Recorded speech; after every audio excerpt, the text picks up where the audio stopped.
The message you're about to hear will position you to live life to the fullest with actionable insights and strategies. Now, Abraham Olusheni. In the name of Jesus, Ẹ̀yin Olúwa lógo. I want to give God praise and I want to appreciate the leadership for this opportunity. Mo dúpẹ́ lọ́wọ́ Ọlọ́run àti adarí ìjọ yìí fún àǹfààní yìí. Thank you, Daddy and Mommy, for this Ẹ ṣé opportunity. bàbá àti ìyá wa fún I want to àǹfààní tí mo ní. appreciate the Youth Relate 2020. How many of us, àwọn ìgbìmọ̀ tí how many wọ́n of fẹ́ us kí ó had ṣe é a ṣe. nice time yesterday? Mélòó nu wa ni ó ní ìgbà tí ó dára ní Praise àná God. níbí báyìí? Youth President, Bro Sheung, our Relate Coordinator, Bro Adúgbò lórí adarí Sunday. àwọn ọ̀dọ́ arákùnrin Ṣeun Thank you for all the great work and the rest of the team. fún iṣẹ́ ńlá tí ẹ̀ ń ṣe àti gbogbo àwọn ọmọ ìgbìmọ̀. So I bring us God's word this morning, Mo mú ọ̀rọ̀ Ọlọ́run tọ̀ wá ní òwúrọ̀ yìí titled Standing Out. tí ó sọ pé káàdì ẹni ọ̀tọ̀, Standing Out.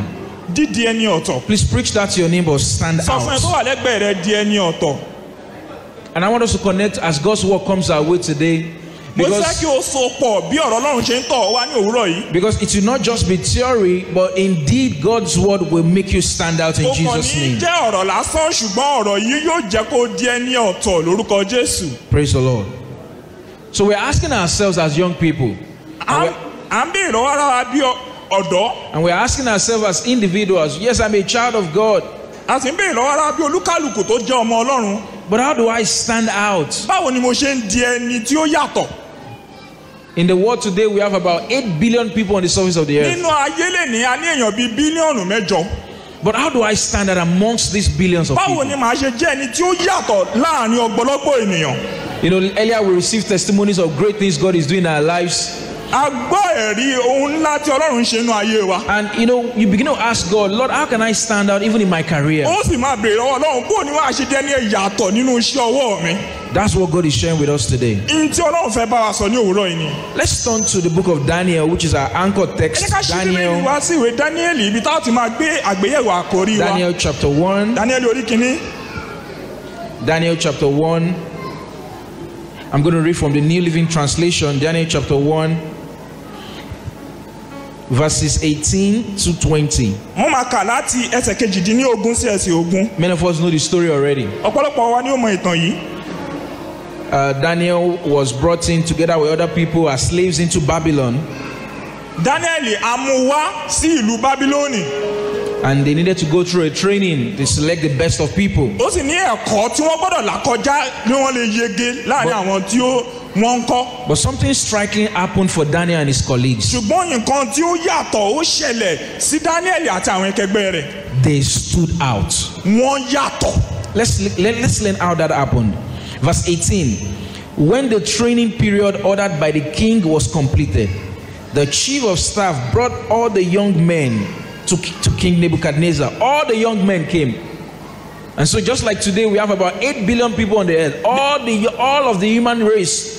It Bí a brought ṣe all of ní them. ogologbò ènìyàn ní orílẹ̀-èdè àgbáyé ní ìsinsìnyí bẹ́ẹ̀ ni wọ́n ṣe mú àwọn Dáníẹ́lì nígbà náà. Let's see what happened in verse Ẹ 19. jẹ́ ká wo ohun tí ó ṣẹlẹ̀ ní ẹsẹ̀ kọkàndínlógún. And the king talked with them, Bàbá sì bá wọn sọ̀rọ̀. and no one impressed him Kò sì sí ẹni tí ó dàbí Dáníẹ́lì as much as Daniel, nínú gbogbo àwọn tí ó wá. Ananiah, Mishael, and Ananiah, Azariah. Mishaeli àti Azariah. Because they stood out, see what happened. So Nítorí they pé entered the wọ́n dúró royal lójú service. ọba, wọ́n sì wọ ilé ọba lọ. And verse 20. Whenever the king consulted them in any matter, Àti nínú gbogbo ọ̀rọ̀ ọgbọ́n àti òye. any matter, please note that, Eré any tí matter. ọba ń béèrè lọ́wọ́ wọn. Guess what happened? Kí ni ó ṣẹlẹ̀? He found them 10 times capable than any of the other magicians and enchanters in the Ó entire rí i pé kingdom. ní ìwọ̀n ìgbà mẹ́wàá wọ́n sàn ju gbogbo àwọn òmòye àti ọlọ́gbọ́n tí ó wà níbẹ̀ lọ. Praise the Lord. Hallelujah. What does it mean to stand out? Kí ni ó túmọ̀ sí láti tayọ? To stand out talks about being exceptional. Láti tayọ túmọ̀ sí pé kí ènìyàn ṣe àṣeyọrí. It talks about being distinguished. Kí ènìyàn yàtọ̀. You know, I remember many years ago, Mo rántí ní ọdún tí ó ṣe díẹ̀ sẹ́yìn. during my national youth service. Nígbà tí mò ń ṣe ìsìnlú ìjọba. I mean, so I was serving in a particular state, and I think 1.8 million people are deployed annually. I can't remember the entire figure. Wọ́n rán mi lọ sí ìlú kan gbà yẹn nígbà yẹn ogunlọ́gọ̀ àwọn ọ̀dọ́ ni wọ́n máa ń rán láti lọ sin ìjọba. And so after the end of my service here, lẹ́yìn ìgbà tí mo sin ìjọba tán only 3 people were awarded in the state. àwọn mẹ́ta ni ó ṣe olúborí ní ìlú tí mo ti And sin. then from the 3 people awarded in the state, their names will be forwarded to the federal body, for the national award. láti ní ìlú wọn á rán wọn lọ sí láti ìpínlẹ̀ wọn á rán wọn lọ sí gbogbogbò kí wọ́n lè fún wọn ní àlùyọ And to the glory of God, sí ògo Ọlọ́run. my name was among the 3 people that got the state award. ní ìlú tí mo wà láàrin àwọn mẹ́ta tí wọ́n gba àlùyọ níbẹ̀. And when we begin to look at what made Daniel to stand out, bàtà wọn kí ló jẹ́ kí Daniel kí ó tayọ. was it the complexion of his face? ǹjẹ́ ó jẹ́ bí ojú rẹ̀ ṣe rí ni. Was it his height? ǹjẹ́ ó jẹ́ bí ó ṣe ga tó ni. Was it how fat or ṣé slim he bóyá was? sanra tó àbí bóyá rù tó ni. Was it the degree he got in school? ṣé ìwé tí ó kà ni. Whether he had HND or degree? bóyá ó kàwé ní ti poli àbí ti yunifásitì. Was it that? Hosea chapter 4 verse 6. ẹ jẹ́ ká wo ìwé Hósíà He says, my people are destroyed because they lack knowledge. orí kẹrin ẹsẹ̀ kẹfà ó ní àwọn èèyàn mi ń ṣègbé torí wọn ní ìmọ̀. Now, I want us to look at something from that verse. mo fẹ́ ká wo láti ẹsẹ̀ tí a kà yìí. The destruction there is not physical destruction.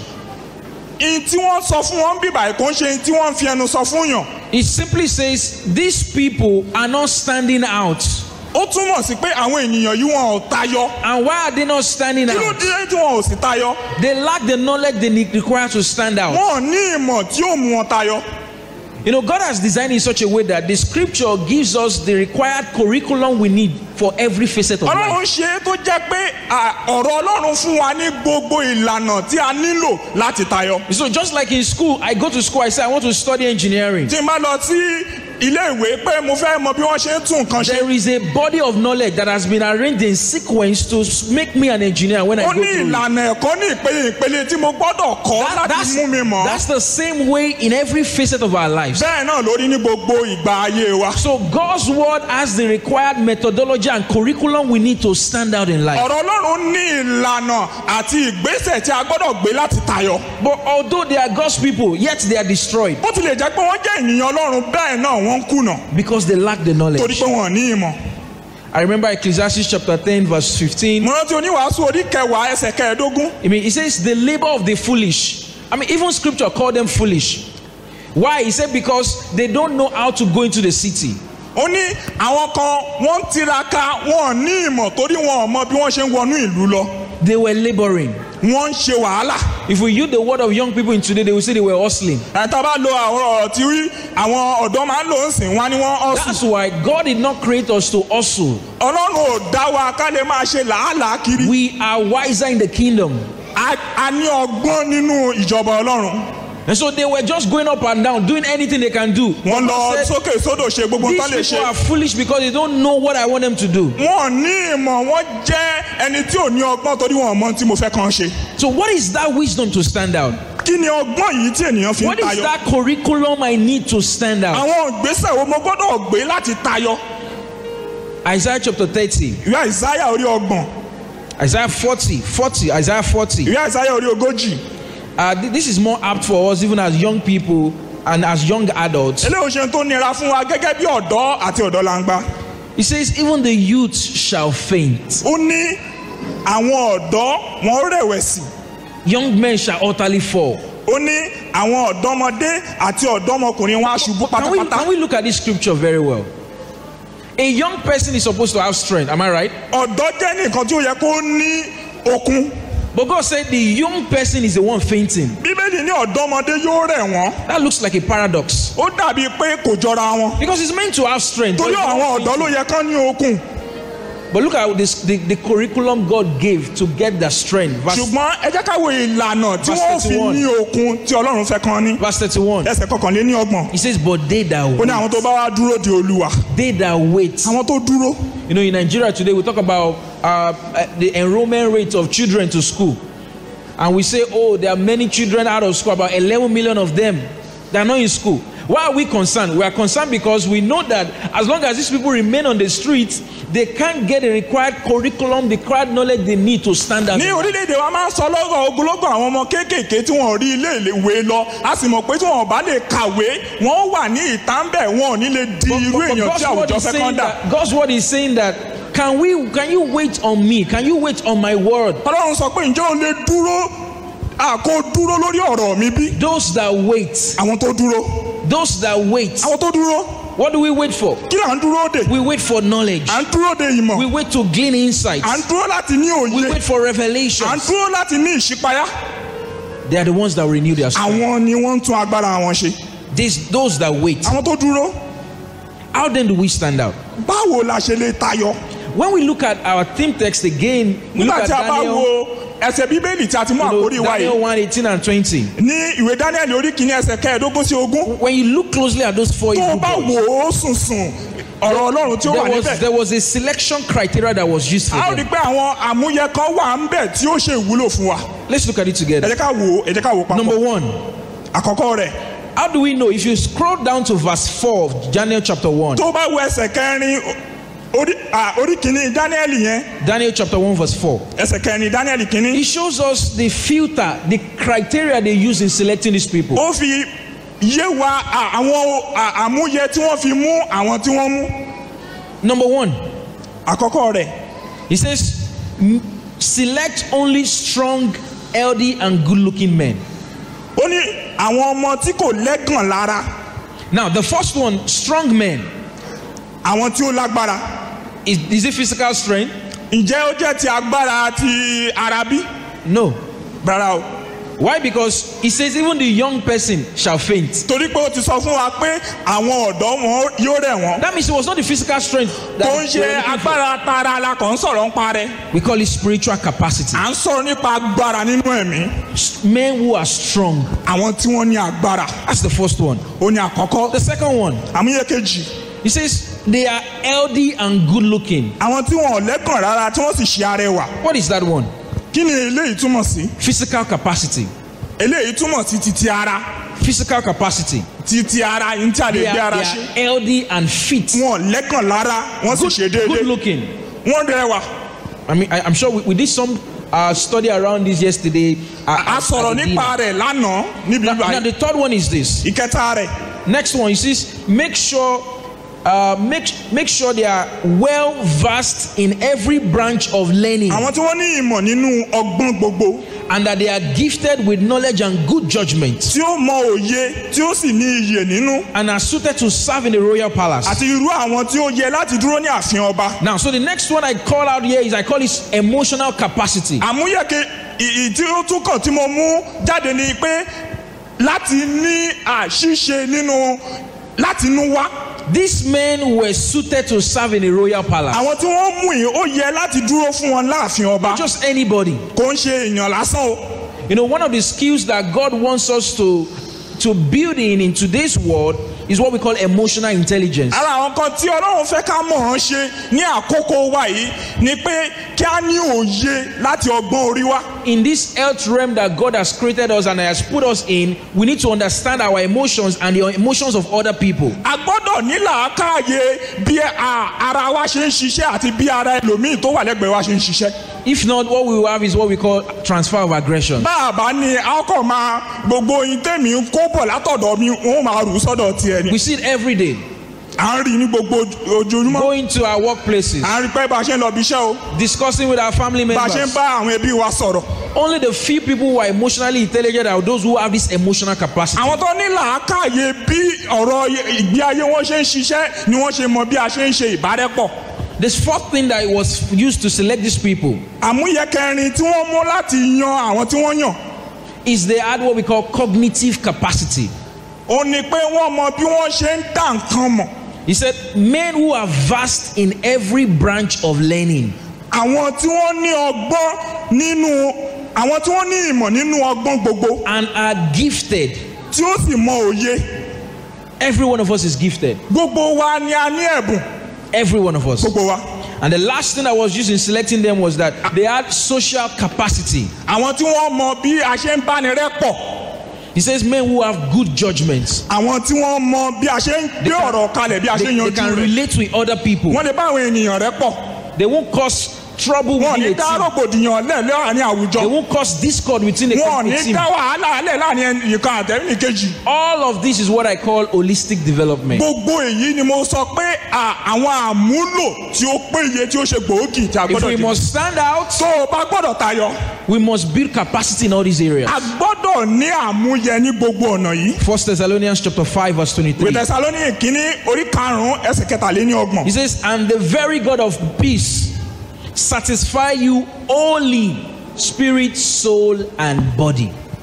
Satisfy you wholly, spirit, soul, and body. kí Ọlọ́run àlàáfíà kó sọ ọ́ di mímọ́ ní pípé láti ẹ̀mí títí di ara. So God is not just God doesn't just want us to build spiritual capacity alone. Ọlọ́run ò fẹ́ ká ní àmúyẹ nínú ẹ̀mí nìkan. God doesn't want us to build physical capacity alone. Ọlọ́run ò fẹ́ ká ní ti agbára tara nìkan. You know, today we have many young people who are on diet plans, they are on, keto, they are on different plans just to make fit of the body. Mo mọ àwọn ọ̀pọ̀lọpọ̀ ọ̀dọ́ tí wọ́n ń ṣe onírúurú kí wọ́n lè ní àmúyẹ nínú ara. Remember, Jesus says he profits a little. Bíbélì sọ wípé tí eré ara kí ó lè dúró déédéé ó ń ṣàǹfààní díẹ̀. But what God wants is what we call holistic development. Ntí Ọlọ́run fẹ́ ni pé kí a ní àkójọpọ̀ àṣepé àmúyẹ tí ó yẹ kí a ní. When you look at a circle, Nígbà tí a bá wo a circle, those who are good in mathematics, how many degrees make up a circle? 360 degrees. Now, the first quadrant is how many degrees? 90. What about these two quadrants together make what? Add another quadrant. What was that? God says he doesn't want you to be 90-degree built. Ọlọ́run ò fẹ́ kí a ní ìdàgbàsókè ní ẹ̀gbẹ́ kan. He doesn't want you to be 180-degree built. A gbọ́dọ̀ ní ìdàgbàsókè ní àárín. He doesn't want you to be 270-degree built. A gbọ́dọ̀ ní ìdàgbàsókè ní abala What mẹ́ta does he nínú want? mẹ́rin. Ní All-round pípé development. ni a gbọ́dọ̀ dàgbàsókè. Men who are spiritually built, Àwọn tí wọ́n ní ìdàgbà nínú ẹ̀mí. physically fit, Tí ara wọn sì dúró déédéé. emotionally sound, Tó jẹ́ pé nínú ọkàn wọ́n sì mọ cognitively they are sound as well. Nínú kí á dá nǹkan mọ̀ kí á ṣe àlàyé nǹkan wọ́n ní làákàyè. Socially they are fit. Nínú kí á bá ní rẹ́pọ̀ wọ́n mọ bí wọ́n ṣe lè ṣe. That's the crop of young people God is Irú raising. àwọn ènìyàn báyìí ni Ọlọ́run ń And I fẹ́. pray that you are among them Mo in sì Jesus' gbàdúrà name. pé o wà lára wọn lórúkọ I Jésù. pray you are among them in Mo Jesus' gbàdúrà name. pé o di ara wọn lórúkọ Jésù. When we study these criteria some more, Nígbà tí a bá wá wòye gbogbo àwọn ìlànà yìí you dáradára. can actually see what made them to choose these people, these 4 people. A ó rí tí ó jẹ́ kí wọ́n yan àwọn tí wọ́n yàn ìyàwó mẹ́rin yìí. I want us to study that in the balance of this session. Mo tún fẹ́ ká wò ó dáradára. Matthew chapter 5. Ìwé Mátíù orí 5. Matthew chapter 5 verse 16. Ìwé Mátíù orí 5 orí 5 ẹsẹ̀ kẹrìndínlọ́gbọ̀n. Matthew chapter 5 Ìwé Mátíù orí verse 5 16. ẹsẹ̀ kẹrìndínlọ́gbọ̀n. Let your light so shine before men. What will happen? That they may see your good works. Ẹ jẹ́ kí ìmọ́lẹ̀ yín kí ó mọ́lẹ̀ tó bẹ́ẹ̀ níwájú ènìyàn kí wọ́n And lè rí iṣẹ́ rere yín. as a result of that, what will happen? They'll be glorifying God on your Kí wọ́n behalf. lè máa yin bàbá yín tí ń bẹ ní ọ̀run You know, lógo. I was telling some persons, I can't remember whether it was yesterday or some days ago, Mo sọ fáwọn kan ní àná àbí bóyá ní ọjọ́ díẹ̀ sẹ́yìn. if only what people say on your birthday, every year you are celebrating your birthday, if all they say is happy birthday, HBD, LLMP. How many of you used to type that? Tó bá yẹ gbogbo ohun tí àwọn èèyàn sọ nígbà tó bá ṣọjọ́ ìbí ni pé o kú ọjọ́ ìbí o, ó ṣọ̀pọ̀lọpọ̀ ọdún láyé o. You know, there should be more than that. Ó gbọ́dọ̀ jù yẹn lọ tí wọ́n sọ fún wa. Until people begin to say, thank God you are born. Tí wọ́n bá sọ pé àdúpẹ́ fún ẹ̀bùn tí o jẹ́ fún wa. Tí kò bá ń ṣe yín. If not for you. If not for God in your life. Tí kì bá ṣe ti pa Ọlọ́run nínú ayé rẹ. Then we are not standing out here as God wants us to. A ò tí tayọ bí Ọlọ́run ṣe fẹ́ ká He says, tayọ. let your light so shine. Ẹ jẹ́ kí ìmọ́lẹ̀ yín kí ó mọ́lẹ̀ tó bẹ́ẹ̀ gẹ́. Your light may be shining now, no Ìmọ́lẹ̀ doubt. rẹ lè máa tàn But God lọ́wọ́lọ́wọ́. says, let your light so shine. Ṣùgbọ́n ó gbọ́dọ̀ tàn tó bẹ́ẹ̀ gẹ́. To shine to a point whereby nations will run to you. Nígbà tí kó tàn tó bẹ́ẹ̀ gẹ́ kí àwọn orílẹ̀-èdè máa wá bá ọ. Isaiah chapter 54. Ìwé Àìsáyà orí kẹrìnlélẹ́àádọ́ta You read from verse 2 to verse 5. láti ẹsẹ̀ kejì sí ẹsẹ̀ It karùn-ún. says nations will run to you. Ó ní àwọn orílẹ̀-èdè yóò tọ̀ wá wá. People who you don't know will serve you. Àwọn tí ò mọ̀ wọ́n ṣe ìránṣẹ́ That fún will ọ. happen when your light is shining. Eléyìí ó ṣẹlẹ̀ nígbà tí ìmọ́lẹ̀ rẹ bá tàn. That they may see your good works Láti rí iṣẹ́ rere rẹ and glorify God. kí wọ́n sì yin bàbá rẹ lọ́run lógo. So it must be by your light. Ó gbọ́dọ̀ fọhùn nípa ìmọ́lẹ̀ rẹ. When we look at the life of Jesus, nígbà táwa wo ìmọ́lẹ̀ nínú ayé Jésù, Jesus had what I'm talking about now is what I call the domain of your anointing. yìí tí mò ń sọ̀rọ̀ ń pa rẹ̀ ó sọ agbègbè ìfàmì òróró yàn rẹ̀. Every single one of us, gbogbo wa oníkálukú wa. God has anointed us in a domain. Ọlọ́run ti fi àmì òróró yàn wá ní agbègbè kan àbí òmíràn. So it's not only pastors that are anointed. kò ń ṣe àwọn àlùfáà nìkan ni ó ní àmì òróró. Every single one of us is anointed. oníkálukú wa ni Ọlọ́run fi àmì òróró rẹ̀. Some of us are anointed in the marketplace. àwọn kan á fi àmì òróró yàn Some wọ́n ní are ọjà. anointed in industry. àwọn kan á fi òróró yàn wá Some ní are ilé anointed in iṣẹ́. manufacturing. àwọn kan á fi òróró yàn wá ní ilé iṣẹ́ tó ń ṣe nǹkan. àwọn kan níbi ẹ̀kọ́. There is a domain God has ó anointed ní you. agbègbè tí Ọlọ́run ti fi àmì òróró Some yàn are wá. anointed in entertainment. àwọn kan níbi eré Some ìdárayá. are anointed in media. àwọn kan níbi Some are eré anointed in amóhùnmáwòrán. arts. àwọn kan Some níbi are eré anointed in iṣẹ́ ọwọ́. governance. àwọn kan nínú ìṣèjọba. Preach it to yourself and beat your chest. I am anointed. fọwọ́ gbá àyà rẹ sọ pé mo ní àmì òróró. Let's look at how this shows out in the life of Jesus. ẹ jẹ́ wá wo bí eléyìí ṣe ń fi ìmọ́lẹ̀ Jésù Luke chapter bí eléyìí 4. ṣe hàn nínú ayé Jésù. Luke chapter 4 verse 18. pẹ̀lú orí kẹrin ẹsẹ̀ kẹrìndínlógún. I want to show you to let you know by the word of God that you are anointed. mo fẹ́ kí o mọ̀ nípa ọ̀rọ̀ Ọlọ́run wípé a fi àmì òróró yàn ọ́. Are we there? ǹjẹ́ o ti débẹ̀ bí Luke He orí says, the kẹrin. Spirit of the Lord is upon me because he has anointed me. Now, this is Jesus. ẹ̀mí Olúwa ń bẹ lára mi nítorí ó fi àmì òróró yàn mí. He has anointed me. torí ó ti fi àmì òróró yàn mí. What did God anoint Jesus for? kí ni Ọlọ́run fi àmì òróró yàn Jésù fún? Look at it. Let's read it together. ẹ jẹ́ ká kà á papọ̀. To bring good news láti wàásù ìyìn rere to the poor. fún àwọn òtòṣì. He has sent me to proclaim the captives that will be released, ó ti rán mi wá láti ṣe ìwòsàn to àwọn proclaim ọkọ̀ that the blind will see, àwọn ọkọ̀ oníròbìnú jẹ́ that the oppressed will be set free, láti wàásù ìdásílẹ̀ and that the time of the Lord has fún àwọn come. ìgbèkùn. What did God anoint Jesus for? kí ni Ọlọ́run fi àmì òróró yàn Jésù fún? To proclaim the good news. láti wàásù ìyìn rere. So that's why everywhere Jesus was walking, he sees a blind person. Because of that anointing, he used the blind person. a ó di pé gbogbo ibi tí Jésù lọ tó bá rí afọ́jú nípa àmì òróró tó wà nínú ayé rẹ̀ ó mú lára dá. God anointed him for that domain. Ọlọ́run fi àmì òróró yàn ní agbègbè yìí. Acts 10:38. nínú ìwé Iṣẹ́ àwọn Àpọ́stólì orí kẹwàá ẹsẹ̀ kejìdínlógójì. How God anointed Jesus Christ. bí Ọlọ́run ṣe fi àmì òróró yàn Jésù. And so when we look at it, we are all anointed as well. tá a bá wò ó dáradára a ó di pé gbogbo wa la ní àmì òróró yìí. And for you to stand out, you must find the area God has anointed kí you. o sì lè tayọ o gbọ́dọ̀ máa gbègbè tí Ọlọ́run ti fi àmì òróró yàn ọ́. So standing out will not be a competition. títayọ kò ní jẹ́ ẹni tí à ń fi gagbága. God has anointed you for a domain. Ọlọ́run ti fi àmì òróró yàn ọ́ fún ipa kan. I like how Revelation chapter 5 verse 12 mo puts mọ it. mo fẹ́ràn yín tí ìwé ìfihàn orí karùn-ún sọ. He said, God has called us to our gods, ó ní Ọlọ́run ti pè wá láti jẹ́ bí Ọlọ́run. kings and priests. láti jẹ́ bí ọba àti wòlíì. What do kings do? kí ni àwọn ọba máa ń ṣe? What do kings do? kí ni àwọn ọba ń ṣe? They reign. wọ́n ń jọba. He said, and we shall reign on the earth. a ó jọba ní orílẹ̀-èdè ayé. He has anointed us as kings and priests. Ọlọ́run ti fi àmì òróró yàn wá gẹ́gẹ́ bí ọba àti àlùfáà. But you can't put a crown on a clown and expect a king. ṣùgbọ́n o ò lè gbé adé lórí aláwàdà kó o sì fẹ́ kó jọba. So what actually makes a king is not a crown in itself. n tó ń sọ ẹ ní ìdọ́ba kò ń ṣe adé orí rẹ̀. It's his kingship. It is his kingship. làákàyè àti ìṣèjọba rẹ̀ ni. That authority to say something and is made whole. agbára tó ní láti sọ nǹkan kí ó sì rí bẹ́ẹ̀.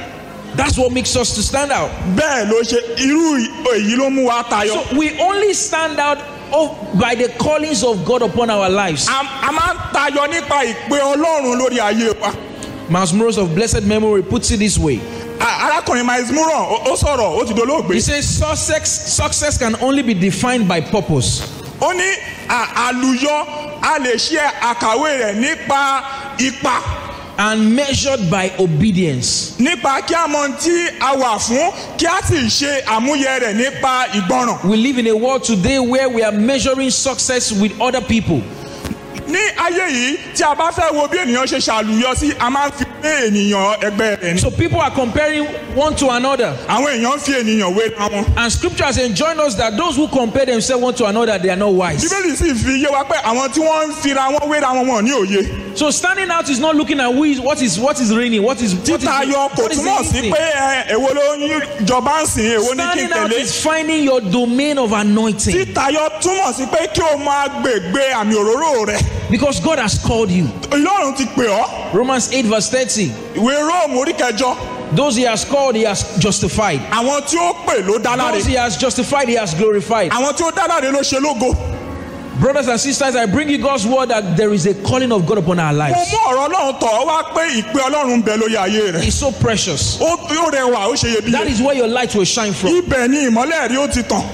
A few years ago, 2018, I just got this message from one of the schools I work with, and they said, "Oh, we are nominating you for an award."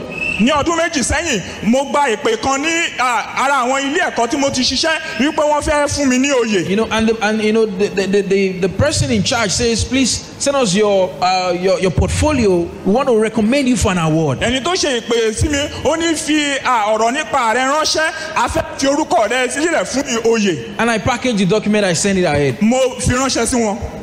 And then, you know, the day came and, you know, they bestowed on me an award in the TESCOM they call Outstanding Education Supporting Individual Award. Ọjọ́ náà sì dé wọ́n sì fún mi ní oyè náà. But that didn't happen until 9 years ago. Eléyìí ò ṣẹlẹ̀ títí di bí ọdún mẹ́sàn-án sẹ́yìn. I was praying to understand what is the anointing God has given to Mo ń me. gbàdúrà láti mọ ìpè tí Ọlọ́run fi pè mí àti àmì òróró tó Because the fi yàn mí. anointing is not by what you studied in school. Kò ń ṣe nípa ní tí a kà nílé ìwé. It's not by how you look or how Kò short ń or ṣe tall bó you are. ṣe rí àbí bó ṣe sanra tó. I went to pray this prayer. Mo lọ gbàdúrà yìí. I saw this prayer Apostle Paul prayed in Acts chapter 9 verse 6. Mo ní àdúrà tí Paul gbà ní iṣẹ́ àwọn àpọ́sólì orí kẹsàn-án. Because before ẹsẹ̀ that kẹfà. time, Kí ó tó di ìgbà náà. all that Saul was doing was that he was persecuting Christians. Gbogbo ohun tí Sọ́ọ̀lù ń ṣe ni pé ó ń pa àwọn Kìrìsìtẹ́nì. They actually paid him to do that. Wọ́n sanwó fún un kó ṣe ni. They gave him a house for his family to live in. Wọ́n fún òun àtẹ̀bí rẹ̀ ní ilé kan máa gbé. They were giving him bonuses for every Christian you persecute. Wọ́n gba owó iyebíye fún gbogbo àwọn Kìrìsìtẹ́nì tó bá ń pa. He was doing well in court. Ó ń ṣe dáradára lójú wọn. If we in the society today should see Saul, we will say he's doing well. Àtàbádí Sọ́ọ̀lù ń sìn á sọ pé àwọn ń ṣe dáradára But ìgbàrọ̀rùn God fún. arrested him on a day like today. Ọlọ́run sì mú un ní ọjọ́ náà bí èní. He was going again to persecute Christians. Nígbà tí ó ń lọ láti lọ ṣe pa àwọn Kìrìsìtẹ́nì. For him, persecuting Christians may look so bad, and we may see that, oh, he was doing something bad. Lójú wa ó lè dàbí pé láti máa pa àwọn Kìrìsìtẹ́nì ó jẹ́ ní tí ò dára. So we may think, well, what I'm doing is not bad. I mean, I'm not hurting somebody. Mi ò ṣe ènìyàn ẹgbẹ́ mi níbi tí mò ń ṣe kò ń ṣe ní But tí ò as dára. long as you are not under the domain of God's anointing upon your life, you Nígbà can't stand tó o out. bá ṣe iṣẹ́ àkànṣe tí Ọlọ́run fi fàmì òróró yàn ẹ́ ò tí ì ṣe tí ó dùn mọ́ Ọlọ́run nú. And the light shone on his face. Ìmọ́lẹ̀ sì tàn sí ojú He Sọ́ọ̀lù. fell down flat. Ó ṣubú. It was not about the physical falling. Kò ń ṣe nípa ṣíṣubú rẹ̀. It was about the fact that enlightenment came. Ó jẹ́ pé òye débà. The entrance of his word brought light. Ìmọ́lẹ̀ ọ̀rọ̀ Ọlọ́run ó débà. Like the word of God is coming right now. Bí ọ̀rọ̀ Ọlọ́run ṣe ń tọ̀ wá ní àkókò And he yìí. prayed a prayer I want everyone to pray. Mo sì gbàdúrà ó sì gbàdúrà tí mo fẹ́ kí gbogbo ènìyàn gbàdúrà rẹ̀. Acts chapter 9 verse 6. Ìwé iṣẹ́ àwọn àpọ́sólì orí kẹsàn-án ẹsẹ̀ kẹfà. He trembling and astonished said, Lord, what will you have me do?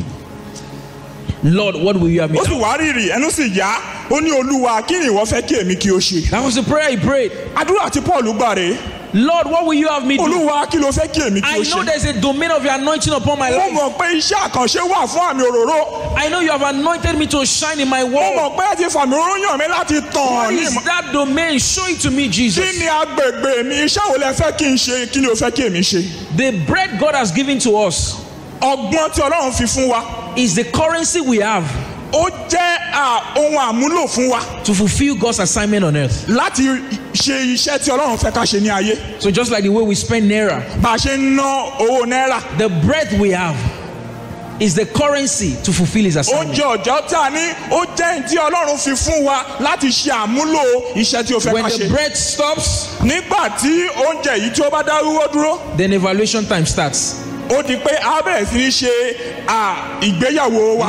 You know, when students are writing an exam, after they say pens up, Then they submit the script. That's when the teacher can mark. nígbà tí àwọn ọmọ bá ń ṣe ìdánwò tí wọ́n sọ pé ó yá ẹ dáwọ́ dúró wọ́n fi ìwé wọn lélẹ̀ wọ́n sì máa ṣe God is giving ìgbéyàwó us wọn. this time for us to write this exam, ọlọ́run fún wa ní ààyè láti ṣe ìdánwò yìí to fulfill his assignment on earth, láti lè ṣe iṣẹ́ tí ó fẹ́ kí a ṣe to shine his light to the world. láti tan ìmọ́lẹ̀ náà sí Through ayé our light, other people will see light. pé nípa ìmọ́lẹ̀ wa àwọn ènìyàn wọ́n wá sínú ìmọ́lẹ̀. And after that currency is exceeded, nígbà tí a bá ná owó iyebíye yìí tán what will God say concerning you? kí ni ọlọ́run ó sọ nípa ìwọ àti Will èyí? he say, thou good and faithful servant? ṣé yóò sọ pé ìwọ ọmọ ọ̀dọ̀ rere? What will he say? kí ni ọlọ́run ó sọ? From that scripture, after Paul prayed that prayer, lẹ́yìn ìgbà tí paul gbàdúrà yìí God said, go into the city. ọlọ́run sọ pé lọ ní ìlú náà It shall be told you what you shall do. a sọ fún ẹni tí wọ́n ó ṣe. He went into the city. ó lọ sínú ìlú He met with Ananias. ó pàdé When ananaya you read the later part of that chapter, nígbà tó o bá ka ìkẹyìn orí kẹsàn-án God ìwé iṣẹ́ àwọn God àpòsítélì ended by showing him his domain of anointing. ọlọ́run wá fi iṣẹ́ àkànṣe àmì òróró God rẹ̀ said, I've hàn sent you to the Gentiles. ó ní mo ti rán ọ sí àwọn Preach my name to them. wàásù ọ̀rọ̀ mi fún ọ. So although Apostle Paul came late as one of the apostles of bó Jesus, tilẹ̀ jẹ́ pé Pọ́ọ̀lù pẹ́ dé lára àwọn ọmọlẹ́yìn he Jésù was the most outstanding ó jẹ́ ẹni tí ó tayọ jù láàrin because of wọn his domain of anointing. torí pé ó mọ agbègbè iṣẹ́ àkànṣe àmì òróró lórí ayé rẹ̀ Irrespective of how old you are, kò sí bí ó ṣe lè dàgbà tó God said, I still have an anointing on you. Ọlọ́run ní mo sì ní àmì òróró lórí You ayé are not rẹ̀ using this oil. ó tí ì lò ó This oil is running dry. ó ń gbẹ lọ Use it to his glory. lò ó fún ògo mi Your standing out is in your domain of calling. àti tayọ rẹ ó wà nínú agbègbè ìpè tí a fi pè ọ́. Praise the name of Jesus. Hallelujah. I remember sometimes in 2014, mo rántí ní ọdún bíi mẹ́fà sẹ́yìn I was somewhere around this vicinity. mo wà ní agbègbè yìí We were running a career leadership program to various schools around. And I was in a particular school. mo wà ní ilé ẹ̀kọ́ kan And we had this session enlightening young people. And when I was done with the a ní session, àkókò pẹ̀lú àwọn ọmọ iléèwé náà à ń fi ìmọ̀ òye fún wọn. something striking happened. nǹkan kan tí ó gbé mi lọ́kàn ṣẹlẹ̀ Because I'd always done that in every other place. mo ti máa ń ṣe ní oríṣiríṣi ibi. But the vice principal said something that I still remember to today. adarí kejì ilé ẹ̀kọ́ náà ó sọ nǹkan kan fún mi tí mo sì rántí And so títí when we were dèmi done, nígbà tí a ṣe tán he appreciated our team. wọ́n dúpẹ́ lọ́wọ́ ìgbìmọ̀ tí ó wá. And he said something like, oh, this was like how Miles Muro started. ó sọ pé bí ọ̀gbẹ́ni Miles Muro ṣe bẹ̀rẹ̀ rèé o. And I was just startled about that remark. inú mi sì dùn sí i tí mo gbọ́ yìí. Also, some years back, I was invited to the University of Benin. bẹ́ẹ̀ náà ní ọdún díẹ̀ sẹ́yìn wọ́n pè mí sí ilé ẹ̀kọ́ gíga ti ìlú Benin. We had a meeting there. a ní ìpéjọpọ̀ kan bẹ̀ When we were done, nígbà tí a ṣe tán. the host that invited me àwọn tí said, wọ́n pè wá wá. said, someone came to him after we were done and said something happened to him on that conference. wọ́n ní nǹkan kan ṣẹlẹ̀ sí mi nínú ìpàdé yìí náà. That he has not experienced that in recent times. irú ẹ̀ kò tí ì ṣẹlẹ̀ sí mi. That the last time he experienced that was when he was under a session by Miles Muro. ìgbà tí mo rí irú ẹ̀ kẹ́yìn ni ìgbà tí mo wà ní ìpàdé arákùnrin pẹ̀lú Miles Muro. Now, what am I saying? kí ni mò ń sọ. I have found my own domain of anointing. mo ti mọ agbègbè iṣẹ́ àkànṣe àmì òróró mi. Those were not surprises to me. àwọn nǹkan tí wọ́n ń sọ yìí kò yà mí lẹ́nu. The question God is asking us this morning, ìbéèrè tọ́lọ́run bí wá lówùúrọ̀ yìí. what is your own domain of anointing? kí ni agbègbè àmì òróró rẹ̀. Irrespective of how hard we work, how much we work, as long as we are not under this domain, it will remain as labor. bá a ti lè ṣe tiraka tó tá a bá ṣiṣẹ́ àkànṣe ní agbègbè tí Ọlọ́run fẹ́ ká ṣe wàhálà náà lè já sásán. Let's get on as we begin to round up. ẹ jẹ́ ká tẹ̀síwájú bí a ṣe ń mú gbogbo After finding your domain of anointing, nígbà tó o bá ti mọ agbègbè iṣẹ́ àkànṣe tí Ọlọ́run fẹ́ kí o fi àmì òróró is ṣe. that all? Is that all? ṣé bẹ́ẹ̀ ló parí síbí bẹ́ẹ̀ kọ́. Let's go back to what happened to Daniel and his ẹ jẹ́ ká colleagues. padà sí tí ó ṣẹlẹ̀ sí Dáníẹ́lì àti àwọn ọ̀rẹ́ rẹ̀. That was not just all for them. kò ń ṣe ibẹ̀ ló parí sí fún wọn. We need to do what we need to skill up. ó nílò láti ní ìmọ̀ iṣẹ́ ọwọ́. Even after they were selected, lẹ́yìn ìgbà tí wọ́n ti mú wọn they needed to go through training again. a nílò láti kọ́ wọn. Training. ẹ̀kọ́. I mean, this is one area that I get so burdened about. ẹ̀kọ́ jẹ́ nǹkan tó máa ń ru ọkàn mi sókè. God said the gifts of God are without repentance. bíbélì sọ wípé ẹ̀bùn tí Ọlọ́run fi fún ni ó jẹ́ èyí tí ò ṣe é rà padà. Now, what do we do with the gifts? kí ni à ń ṣe pẹ̀lú ẹ̀bùn yìí. We are meant to refine the gifts of God in our lives into skills. a gbọ́dọ̀ lo ẹ̀bùn Ọlọ́run lé ayé wa kí a ṣe àmúlò rẹ̀. For example, ní àpẹẹrẹ. Someone says, well, I'm very good because the gift of God is God's anointing upon your life. Ẹ̀bùn tí Ọlọ́run fún ẹ ó jẹ́ àmì òróró Ọlọ́run lórí ayé rẹ. I love when I organize things. I'm always good in organizing and arranging teams, setting people on how to do it, and not coordinating people. Inú mi máa ń dùn tí máa ń ṣe àkójọpọ̀ kí n ṣe nǹkan bí ó ṣe yẹ kí nǹkan lọ. That's mo sì mọ̀ somebody's ṣe gift, dáradára. right? But the world cannot recognize that gift. Ṣùgbọ́n àwọn ayé wọn lè má mọ ẹ̀bùn yìí. We can't see it. A lè rí. The world can only recognize the skill. Àwọn ayé lè mọ irú iṣẹ́ ipa tí o bá fi ṣe ni. The skill is the trained version of your gift. Ìmọ̀ òye yìí ó ní èyí tí a ti gbéga ru sókè tí ẹ̀bùn tó wà nù rẹ̀. So imagine this person goes further and says, I want to skill myself in project management, for example. Mo fẹ́ mọ ẹ̀kọ́, mo fẹ́ mọ ìmọ̀ òye. Because of this gift. Ṣe iṣẹ́ àkànṣe. Because of this gift. Nípa ẹ̀bùn yìí. That's what happened to Daniel and his colleagues. Ohun tí ó ṣẹlẹ̀ sí Daniel àti àwọn ọ̀rẹ́ rẹ̀ rí. Oh, I know how to sing. Mo mọ bí wọ́n ṣe ń kọrin. It's a gift God has given to me. Ó jẹ́ ẹ̀bùn tí Ọlọ́run fi fún mi. Don't end by singing to the fan alone. Má kọ̀ kọrin sí àdúgbò nìkan. Skill up that gift. Kọ́ ẹ̀kọ́ kí o sì mú dàgbà ẹ̀bùn tó wà nù rẹ̀. When you get back home today, nígbà tí o bá délé lénìí. Think about it. Spend some time to think about it. Ronú nípa rẹ̀, ronú dáradára. Write out every gift God has given to you. Kọ́ gbogbo ẹ̀bùn tí Ọlọ́run ti fi fún ọ. And begin to ask yourself, wá máa béèrè lọ́wọ́ ara rẹ. What do I need to skill each one into? Báwo ni mo ṣe lè mú dàgbà sí iṣẹ́ àkànṣe? As you also begin to do this, bó o ṣe ń ṣe léyìí. Remember 1 Corinthians 15 verse 10. Rántí ìwé Kọ́ríńtì kìíní orí kẹẹ̀ẹ́dógún 1 Corinthians 15 verse 10. Kọ́ríńtì kìíní orí kẹẹ̀ẹ́dógún ẹsẹ̀ kẹwàá. Paul said, I am what I am by the grace of God. Paul sọ wípé mo jẹ́ ẹni tí mo jẹ́ nípa orí ọ̀fẹ́ Ọlọ́run. I labored among all of them. I labored more. Mo ṣiṣẹ́ tiraka ju gbogbo wọn lọ. But again, it's not just by our labor. Ṣùgbọ́n kò ń ṣe nípa iṣẹ́ tiraka mi. But the grace of God. Nípa orí ọ̀fẹ́ Ọlọ́run. So even when we are skilled, nígbà tí a bá tẹ̀ mọ bí wọ́n ṣe ń ṣe iṣẹ́ ọwọ́ yìí. we need to rest on the grace of God. A gbọ́dọ̀ sinmi lórí orí ọ̀fẹ́ Ọlọ́run. So you have prepared for this presentation. Bóyá o ti múra dáradára fún you are going to the company to make the presentation. O ń lọ síbẹ̀ láti fi hàn ní tí o ní lọ́wọ́. Rest on the grace of God. Sinmi lórí orí ọ̀fẹ́ Ọlọ́run. Not of my skill alone. Kò ń ṣe nípa iṣẹ́ ọwọ́ mi nìkan. But your grace. Ṣùgbọ́n nípa orí ọ̀fẹ́ Ọlọ́run ni. But your grace. Nípa orí ọ̀fẹ́ Ọlọ́run. But your grace. Ṣùgbọ́n orí ọ̀fẹ́ rẹ ni. And lastly, how do we stand tall? Ní àkótọ́ bó la ṣe ń dúró ní gíga. Even when you are standing, how do you remain standing tall? Tí n bá ń dúró dáradára, báwo mo ṣe lè dúró ní àlùyọ kí n sì tayọ? Joseph was standing tall. Joseph ó dúró dáradára, ó sì tayọ àwọn ẹgbẹ́ rẹ̀. As he was standing out, bó ṣe ń dúró tó ń tayọ. Distractions started coming. Àwọn ohun tí ó fẹ́ yọ lẹ́nu ó bẹ̀rẹ̀ sí ní wá. In the world we live today, there will be lots of distractions. Ní ayé tí a wà oríṣiríṣi ìdojúkọ ní alẹ́. But in Genesis chapter 41 verse 16. Ṣùgbọ́n Genesis orí kọkànléní ogójì ẹsẹ̀ kẹrìndínlọ́gbọ̀n. Even when Pharaoh's the wife of that king of Potiphar wanted to lure him and distract him. Nígbà tí ìyàwó Potiphar fẹ́ mú láti ṣe àjọṣepọ̀. Joseph reminded himself. Joseph rán ara rẹ̀ létí. But I fear God. Ṣùgbọ́n mo bẹ̀rù Ọlọ́run. What does it mean to fear God? To love God. Kí ló túmọ̀ sí láti bẹ̀rù Ọlọ́run láti fẹ́ràn Ọlọ́run ni? Because distractions will come. Torí pé ìdojúkọ á wá. One of my friends defined distractions. Ìkànnì àwọn ọ̀rẹ́ mi wọ́n fi ìtumọ̀ sí ìdojúkọ. He said distractions are side attractions.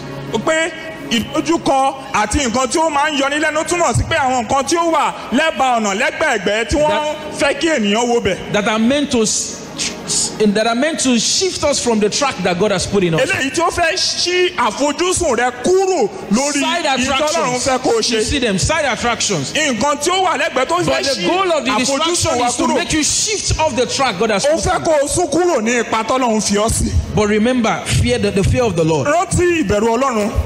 A scripture that helps us to remain strong in a generation like this is Titus chapter 1 verse 12. Ọ̀rọ̀ Ọlọ́run tó mú wa dúró ṣinṣin ní ìran wa yìí, ó ní ó wà ní ìwé Titus. The same grace that brought salvation. Orí ọ̀fẹ́ tó mú ìgbàlà wá. It has appeared to all men. Ó ní a ti fi hàn gbogbo ènìyàn. Teaching us that denying ungodliness. Eléyìí tí ó sọ pé kí a lòdì sí ẹ̀ṣẹ̀. And worldly lust. kí a lòdì sí ìfẹ́kùfẹ́ ayé. we can stand firm even in this world. láti dúró ṣinṣin ní ìgbé You ayé are yìí. going out in the morning, rest on the grace of tó o God. bá ń lọ lówùrọ̀ sinmi lórí oore ọ̀fẹ́ Lord, help me Ọlọ́run. to stand firm. dúró ṣinṣin. Take heed lest you fall. dúró ṣinṣin kí o má bàa ṣubú. Yes, you are standing, bó o ṣe ń dúró but beware of distractions. má jẹ́ kí nǹkan kan mú àfojúsùn rẹ Beware of kúrò. those side attractions. àwọn nǹkan tí ó wà lẹ́bàá They ọ̀nà will look good. fẹ́ ṣí ojú rẹ They will kúrò. look very attractive. ó lè rẹwà dáradára ó lè dùn ún wò. That is why not every door is an open door from God. torí ẹ̀ ló fi jẹ́ kẹ́kọ̀ọ́ ṣe gbogbo ìlẹ̀kùn tó bá ṣí sílẹ̀ They will ní look ilẹ̀kùn rẹ. attractive. They will look beautiful. ó lè dùn ún wò. But not all open door is ó ń God's ṣe door. gbogbo ilẹ̀kùn tí a ṣí sílẹ̀ ní ilẹ̀kùn I pray rẹ. that God will help us in Jesus' olúwa name. ràn wá lọ́wọ́ lórúkọ Jésù. So it is not in me. kò ń ṣe nínú It mi is o. not in me. kò ń ṣe nínú It mi. is not in me. kò ń ṣe nínú So mi. we must first find our domain of anointing. a gbọ́dọ̀ ṣe dáradára agbègbè àmì òróró tí Ọlọ́run fi Fill yàn wá. ourselves and the grace and the giftings of God over our kí a lives. ní ìmọ̀ òye àti ẹ̀kọ́ ẹ̀bùn Ọlọ́run lórí ayé wa. And continue to stand tall with the fear of the kí Lord. a sì dúró ṣinṣin kí a sì tayọ nínú ìbẹ̀rù Ọlọ́run. As we begin to do this, bí a ṣe ń ṣe gbogbo eléyìí. expect God to continue to lift your head high in the bẹ̀rẹ̀ name sí of ní Jesus. retí kí Ọlọ́run máa gbé ọ lórí sókè I lórúkọ can hear Jésù. you believing amen. ṣàmì lórúkọ Jésù. Expect God to begin to lift you higher and higher in retí Jesus' kí name. Ọlọ́run máa gbé ọ̀gá sí i lórúkọ Jésù. I want us to bow our heads this morning as mo we fẹ́ kó pray. tẹrí rẹ bá bí a ṣe ń I want us gbàdúrà. to bow our heads as we pray. Whatever word God has sent your way this morning, just ọ̀rọ̀ thank tí Him Ọlọ́run bá for it. ti rán sí ọ lówùúrọ̀ yìí Thank Him for it. dúpẹ́ lọ́wọ́ rẹ̀. Thank Him for it. dúpẹ́ lọ́wọ́ Ọlọ́run fún ọ̀rọ̀ As tí o God's ti word gbọ́. was going, the Holy Spirit had ministered to you. Thank God for that word that gbogbo came ọ̀rọ̀ from the tí Holy ẹ̀mí Spirit. Ọlọ́run ti ṣàlàyé fún ọ lówùúrọ̀ yìí dúpẹ́ fún Thank you, Ọlọ́run. Jesus. Thank you, Jesus. Thank you, Jesus. I want to give an opportunity for two set of people this morning. mo fẹ́ fi àyè lẹ̀ fún irú àwọn ènìyàn méjì ní òwúrọ̀ yìí. It was recorded about the apostles and the disciples of Jesus àkọsílẹ̀ nípa àwọn ọmọlẹ́yìn àti àwọn àpọ́stólì. that people knew that they had been with Jesus. àwọn ènìyàn mọ̀ pé wọ́n ti bá Jésù rìn. There is no how you will remain with Jesus and the world will not know. kò sí bó ṣe bá Jésù rìn tí ayé ò ní mọ̀. The world will know. àwọn ayé ó mọ̀.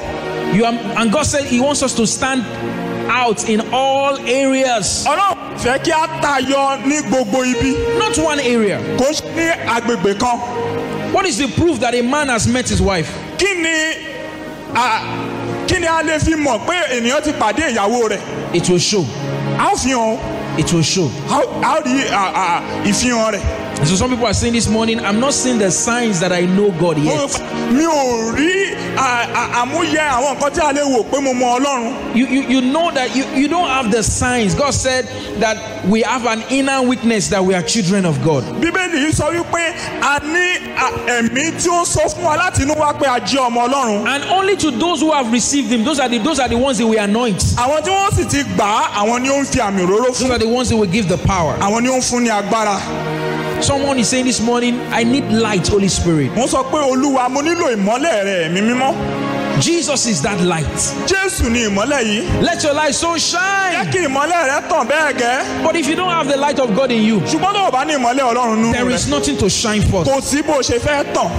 God, I need your light. Olúwa mo nílò ìmọ́lẹ̀ rẹ̀. You are praying that prayer this morning. ò ń gbàdúrà yìí lówùúrọ̀ yìí. And the second category of people, irú àwọn èèyàn kejì tí mo fẹ́ gbàdúrà pẹ̀lú rẹ̀. well, I think I have the light of Christ in me, ó dàbí pé mo ní ìmọ́lẹ̀ yìí nínú mi. but it's dim. ṣùgbọ́n ìmọ́lẹ̀ yìí ó ń tàn lọ́ọ̀lẹ̀. I need this light to shine mo bright fẹ́ kí ìmọ́lẹ̀ yìí tàn dáadáa. so that I can stand out. kí n lè tayọ. So that I can stand out. kí n lè tayọ. So that I can stand out. kí n lè tayọ. If you are praying this prayer wherever you are, I want you to rise on your tó feet. bá ń gbàdúrà yìí pẹ̀lú mi dìde lórí ẹsẹ̀ rẹ̀. You are saying, I need the light of tó bá Christ. sọ pé àwọn irú kìíní mo nílò ìmọ́lẹ̀ Ọlọ́run. I need the light of Christ in mo me. nílò ìmọ́lẹ̀ Ọlọ́run nínú mi. Or you are saying you're in the second category, my light is dim. àbí irú àwọn ènìyàn kejì ó sọ pé iná mi ó ń rẹ̀wẹ̀sì ó ń tàn lọ́ọ̀lẹ̀. It's like a torchlight battery. ó dàbí ti iná àmúlọ́wọ́ tá a wá ń tàn. You can't compare that to a floodlight. o lè fi wé iná tí ó nílá tí wọ́n máa ń tàn ní agbègbè. Jesus, I need your light this morning. Olúwa mo nílò ìmọ́lẹ̀ rẹ ní òwúrọ̀ Pray yìí. that prayer, stand up where you are on your Tó feet. bá ń gbàdúrà ìdíje lórí ẹsẹ̀ pẹ̀lú mi. We're going to pray together where you Mo are. fẹ́ gbàdúrà pẹ̀lú rẹ. Just rise on your feet where you are. Dìde lórí ẹsẹ̀ rẹ. I need your light. Mo nílò So ìmọ́lẹ̀ I rẹ can Olúwa. shine and stand out. Kí n lè tàn kí n sì lè tayọ. Let your light so shine. Jẹ́ kí ìmọ́lẹ̀ rẹ tàn nú ayé You mi can't bẹ́ẹ̀ shine the gẹ́. light you don't have. Mi ò lè tàn ìmọ́lẹ̀ tí mi ò ní. Oh, my light is dim. Ṣùgbọ́n ìmọ́lẹ̀ tèmi ó lọlẹ̀ ni. I need a bright light. Mo fẹ́ kí ìmọ́lẹ̀ mi kí ó tàn. If you are praying that prayer, stand up. God is Tó there bá ń waiting for you. gbàdúrà yìí dìde pẹ̀lú mi láti gbàdúrà. God is still waiting for 2 more persons to Ọlọ́run join dúró us. de ọ́, Ọlọ́run dúró de èèyàn méjì láti darapọ̀ mọ́ wa. Praying shortly. If you are praying this prayer, it's a A ti personal fẹ́ race. gbàdúrà. Standing out is not a competition. Àti tayọ kò ń ṣe tó fi ń wé It's ẹgbẹ́ rẹ o. an individual race. It's an individual race. Ó jẹ́ eré ìje oníkálukú fún wa. Not everybody was selected. Kò ń ṣe gbogbo ènìyàn ní àyàn. Only Daniel Dáníẹ́lì and nìkan his 3 other àti friends. àwọn ọ̀rẹ́ rẹ̀ mẹ́ta. Jesus, I want to stand out. Jésù mo fẹ́ But tayọ. I need your light. Mo nílò ìmọ́lẹ̀ rẹ. So many darkness around me. Òkùnkùn ló yí mi ká. I'm not even standing out amongst them. Mi ò tiẹ̀ tayọ láàrin wọn. If you are praying this prayer, rise up. Tó o bá ń gbàdúrà dìde lórí ẹsẹ̀ Father, we pẹ̀lú thank mi. you. Thank you, Jesus. Thank you, Jesus. If you're praying this prayer, please put your right hand on your chest this Tó o bá ń morning. gbàdúrà pẹ̀lú mi gbọ́wọ́ rẹ ló kan àyà rẹ. And just say after me, Wí Lord, tẹ̀lé mi. Lord Jesus, Jésù Olúwa. thank you for sending your light to me this morning. A dúpẹ́ pé ẹ rán ìmọ́lẹ̀ yín sí mi ní òwúrọ̀ yìí. I appreciate the gift of your son, Father. Mo yìn yín lógo fún ẹ̀bùn ọmọ yín. Right now, Lákòókò yìí, I receive the light of Jesus mo gba ìmọ́lẹ̀ Jésù into my heart. sínú ọkàn mi. Let it destroy every darkness in my life. Jẹ́ kó borí gbogbo òkùnkùn tó wà nínú ayé mi. In the name of Jesus. Lórúkọ Jésù. By the light of Christ in me, Nípa ìmọ́lẹ̀ Kristi tó wà nínú mi. let my light shine to the world. Jẹ́ kí ìmọ́lẹ̀ mi ó tàn sí ayé. Beginning from today, Láti Jesus, òní lọ Jésù. take over my life. Gba ayé mi. Guide me on. Darí ipasẹ̀ mi. Lead me on. Olúwa tọ́ mi sọ́nà. In the name of Jesus. Lórúkọ Jésù. In Jesus' name. Lórúkọ Jésù. I'm going to pray with you. Mo gbàdúrà fún ọ. Father, I commit these ones into your hands. I pray that let the light of Jesus illuminate every part of their being in the name of Jesus. Let the light of Jesus illuminate your spirit. Let the light of Jesus illuminate your soul. Let the light of Jesus illuminate your body. Therefore, I pray right now, if you are sick in any part of your body, under the sound of my voice, be healed in the name of Jesus. Any part of your soul that is weak, you feel you are not able to make significant contribution. People have told you you carry no value. I pray by the light of Christ coming this morning, God opens up your soul, He opens up your mind in the name of Jesus. The Bible says we have the mind of Christ. Right now, Jesus, as your light comes in the lives of this one, let the mind of Christ come in right now in Jesus' name to inspire their mind with great solutions, with great inventions. What will make the world to know them? What will make their light to shine forth? Right now, receive this inspiration in Jesus' name. And I pray that this same light will inspire your spirit. You will never go back to the world. In the name of Jesus, this light will keep you burning for Jesus. This light will keep you standing tall, even in this world, ungodly world, in the name of Jesus. Father, we thank you. We give you glory and praise, Jesus. We give you glory and praise, Jesus. Thank you for this great multitude and this crowd. Let's give Jesus a big hand of praise. Thank you, Jesus. Ẹ jẹ́ ká pàtẹ́wọ́ fún Jésù. Please have your seat. Have your seat. A lè jókòó. Perhaps the ushers will give you a slip. Please fill and return accordingly. Àwọn aṣọ́nà wọn á fún wa ní ìwé tá a máa ẹ jọ̀wọ́ ẹ jẹ́ ká kọ ọ́ sí i kí a sì dá I padà want fún every wọn. one of us to pray this single prayer. Mo fẹ́ kí gbogbo wa kí a gbàdúrà kan ṣoṣo yìí. 1 Thessalonians chapter 5 verse 23. Ìwé Tẹsalóníà orí kìíní If you can't rise, 1 Tẹsalóníà Thessalonians kìíní orí 5:23. karùn-ún ẹsẹ̀ kẹtàléníogún. He says that the God of peace will sanctify you wholly. Kí Ọlọ́run àlàáfíà àti kára rẹ̀ kí ó sọ yín di Spirit, mímọ́ soul, and pátápátá. body. Kí a sì pa ẹ̀mí àti ọkàn àti ara yín mọ́ Ask the pátápátá. Lord, Jesus, let your light sanctify my life. Jẹ́ kí ìmọ́lẹ̀ rẹ sọ mí di mímọ́. Let it sanctify my life, Jẹ́ kí spirit, ìmọ́lẹ̀ soul, rẹ and sọ body. ayé mi mímọ́ ní Begin to pray that prayer èmi, right ní now. ọkàn àti ní Begin to ara. pray that prayer right now. Sọ di àdúrà lórúkọ Let Jésù. your light Olúwa sanctify my fi life, ìmọ́lẹ̀ rẹ sọ mí di mímọ́. spirit, Nínú ẹ̀mí, soul, nínú ọkàn and in my àti body. nínú ara. As you are praying that prayer, God is healing some people right now. Bó ṣe ń gbàdúrà Ọlọ́run ń gbé àwọn kan wò ní àkókò yìí. Sickness can't remain with the light of God. Àìsàn ò lè dúró níbi tí ìmọ́lẹ̀ Ọlọ́run bá wà. Pain can't remain with the light of God. Ìrora ò lè dúró níbi tí ìmọ́lẹ̀ Ọlọ́run bá wà. Headache cannot remain with the light Orí of God. fífọ́ ò lè dúró níbi tí ìmọ́lẹ̀ Ọlọ́run wà. Poor academic performance cannot remain with the light of God. Àìléṣe yege lẹ́nu ẹ̀kọ́ ò lè dúró níbi tí ìmọ́lẹ̀ Ọlọ́run wà. Only career excellence, Àlùyọ ìtayọ nínú ẹ̀kọ́. exceptional giftings. Those are the things that can come from the light of God. Ilé yìí ló máa ń wá pẹ̀lú ìmọ́lẹ̀ Now, take Ọlọ́run. as much as you want. Gbà á bó bá ṣe As much as you fẹ́. want. Gbà á bó bá Take ṣe as much fẹ́. as you want. Gbà á bó bá ṣe Take as fẹ́. much as you want. Gbà á bó bá ṣe From the fẹ́. light of God. Nínú ìmọ́lẹ̀ the light of God. Ọlọ́run. Láti inú ìmọ́lẹ̀ By the Ọlọ́run. light of God, many are going to be promoted from here. By the light of Nípa God, ìmọ́lẹ̀ Ọlọ́run a ó ní many will ìgbéga. excel in their Nípa field. ìmọ́lẹ̀ Ọlọ́run a ó By máa the light tayọ. of God, Nípa ìmọ́lẹ̀ will Ọlọ́run. be the next story the world will talk about. Ó di ẹni tí By the aráyé ń light of sọ̀rọ̀ God. rẹ̀. Nípa ìmọ́lẹ̀ God Ọlọ́run. will help you to stand tall Ọlọ́run ó ràn ọ́ lọ́wọ́ láti dúró ṣinṣin kí o sì with the tayọ. fear of God, Nípa ìmọ́lẹ̀ Ọlọ́run. with integrity, in the name of Jesus.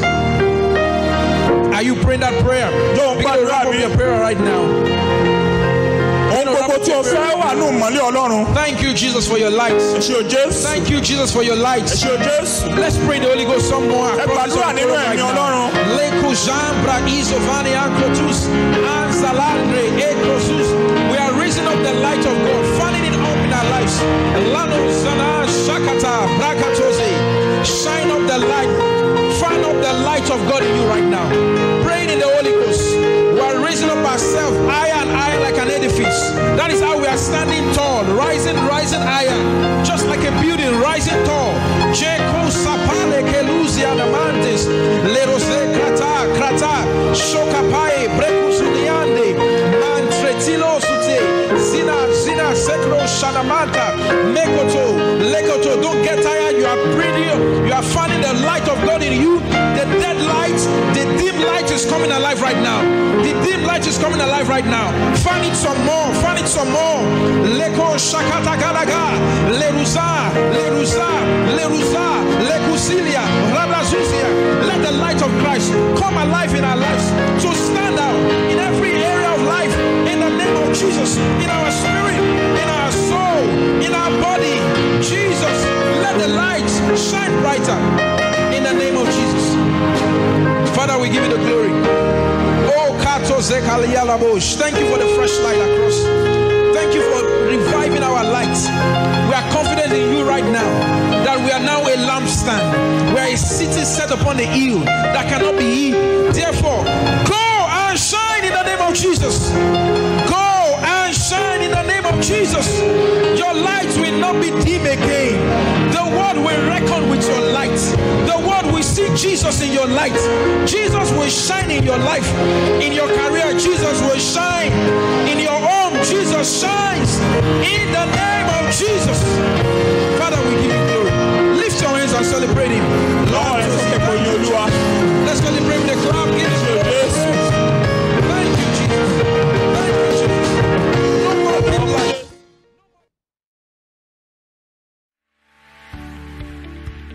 You have gained insights and strategies to live life purposefully. Now is the time to take actions in the direction of your learnings.